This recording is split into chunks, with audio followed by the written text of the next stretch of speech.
Amendments of the Constitution 11 through 27, unopinionated despite how bad I wanted to. What exactly are these? The following 17 amendments are the rights given to you as an American citizen under the Constitution that were written after the original 10 amendments, known as the Bill of Rights, which is what my last video was on. On the following slides, I'll tell you when they were ratified as well as what these amendments mean, and hopefully you'll get a good civics grade, but please put less stupid images. Starting with the 11th, this amendment, ratified in 1795, outlines that no private citizen, other state, foreign citizen, or federal government can sue a state if it threatens their sovereignty. This amendment came after states had disagreements about Article 3 of the Constitution. A famous example of it being used was Pennsylvania versus Union Gas, which was dismissed due to the 11th Amendment. The 12th Amendment describes how to elect a president, known as the Electoral College. Famous examples of this being used is, well, every presidential election. The states get votes based on the population or how many people they have in the House of Representatives, with a minimum of 3 votes, which causes smaller population state voters to have more power than the larger counterparts. This amendment was ratified in 1804.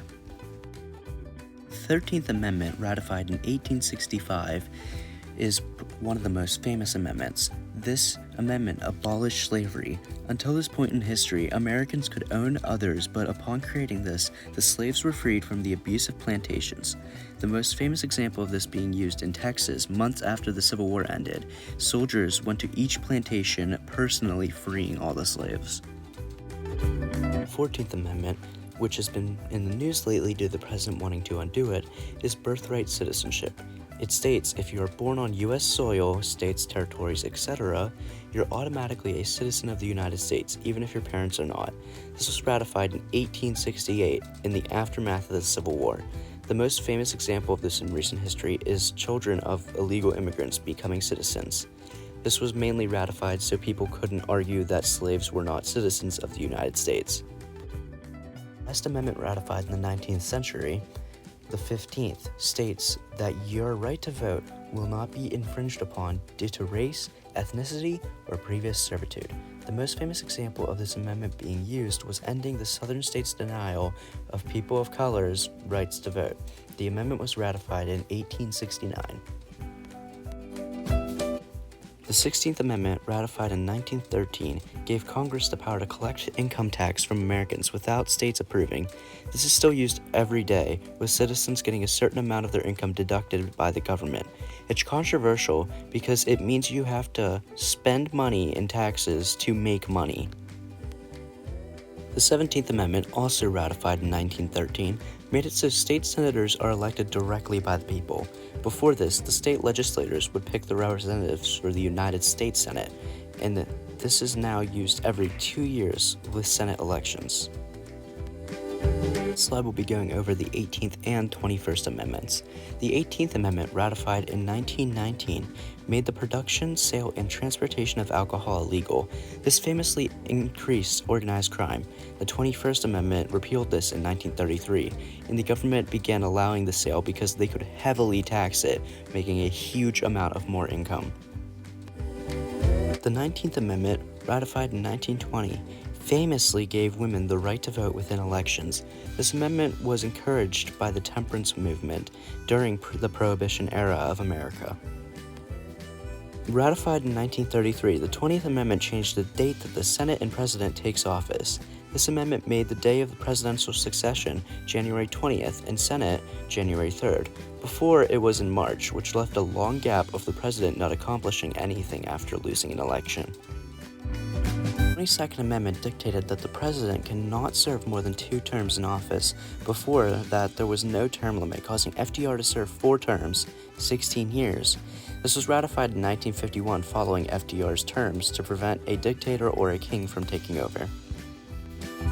The 23rd Amendment, ratified in 1961, allows citizens of the District of Columbia to vote in presidential elections. It is used by the citizens for representation, although they can still not vote for senators or representatives in the House of Representatives. The 24th Amendment bans a tax on polling for elections. Before this, in many states, you had to pay a tax to be able to vote, which many families could not afford. This was ratified in 1964 and caused more people to vote. The 25th Amendment defines the line of succession for the president in case he's impeached or removed, or assassinated. It was ratified in 1967, and the first few are as follows: Vice President, Speaker of the House, President pro tempore, Secretary of State, Secretary of Treasury, Secretary of Defense, and it continues through the cabinet in line of which department was founded first. It causes some interesting things to happen. As famously mentioned in a CPG Grave video, the Secretary of Education would become president after many either assassinations or resignations before the Director of Homeland Security would. To the amendments, the 26th Amendment lowered the voting age to 18. This allowed people to vote younger because there was a controversy with being in the military but unable to vote, which you can still join the military at 17 and can't vote till 18, but whatever. Last but not least, the most recent amendment being ratified in 1992, the 27th Amendment. This forbids salary changes from taking place for Congress during their term. This prevents the salary being lowered if they don't make a vote that gets approved of. This is because Congress kept increasing their salaries and they didn't deserve any more money because most of them are geriatric and don't need it anyway. Definitely unopinionated. Forgot to mention, we're trying to beat the Master Elephant in subscribers, so if you mildly enjoyed this or found it helpful, or just want to be a bully to this kid, you should definitely subscribe to me just to make him mad. Thank you for watching. This has been Pennsylvania Nerd in a very educational and not biased video.